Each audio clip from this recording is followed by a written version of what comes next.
Donc voilà, c'est un essai de screencast pour une démonstration sur EasyBootshu. Donc bien entendu, pour débuter, il faut avoir un compte. Donc on va utiliser un compte qui existe pour la démonstration.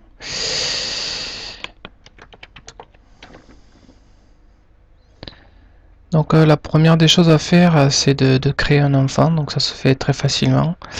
Vous avez un formulaire à remplir à cet effet. Donc là, on va l'appeler Pierre Durand. On va lui donner une date de naissance du jour et vous pouvez choisir une couleur d'identification. Donc à ce titre, l'enfant prendra la couleur. Donc on retrouve notre Pierre Durand avec la couleur choisie. Dans le petit bandeau en haut à droite, c'est son âge. Donc là, il a 0 mois puisque j'ai pris la date du jour. Donc si on clique dessus, on peut faire différentes choses, donc éditer l'enfant par exemple, si je veux mettre une photo, ou si j'ai fait une erreur sur le nom, sur la date de naissance, ou si je veux changer sa couleur. De la même manière, on peut retirer l'enfant, c'est-à-dire qu'on le supprime, donc c'est pas l'objet aujourd'hui. Faire un engagement réciproque, donc ça c'est le début de la relation entre le parent et l'assistante maternelle. Lors du premier rendez-vous, c'est un document administratif qui permet de réserver la place de l'enfant chez l'assistante maternelle. Et puis on peut aussi par la suite faire le contrat ou directement commencer par le contrat.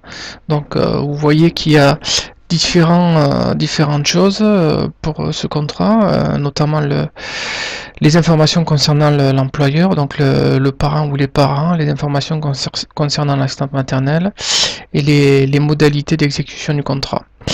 Et par la suite, pour aller un petit peu plus loin, une fois qu'on a rempli ces différents éléments, on aura aussi la construction des semaines type.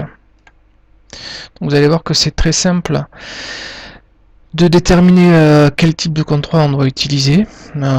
Tout ceci se fait grâce à un jeu de questions. Donc voilà, là on répond à la première question.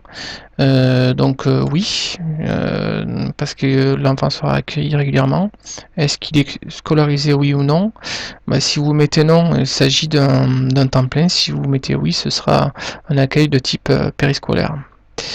Ensuite, ça c'est une information qui peut servir pour le calcul de salaire et pour les congés payés, savoir si votre assistante maternelle, ou si vous êtes l'assistante maternelle, si vous gardez d'autres enfants. Donc dans notre cas, on va mettre oui.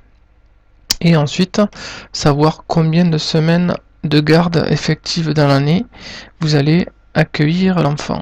Donc on va partir sur 47 semaines. Donc ce qui équivaut à un contrat dit en année complète, temps plein. Donc j'enregistre. Et ensuite je passe à l'onglet rémunération. Donc là c'est là que je détermine la rémunération horaire brute de l'assistante maternelle. Donc 4 euros. Donc vous voyez en haut, excusez-moi, en dessous, juste en dessous, la conversion en net, donc 3,09 €.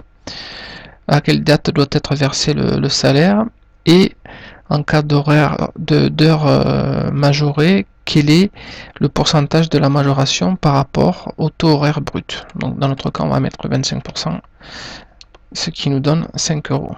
Encore une fois, j'enregistre. Ensuite, je passe aux indemnités.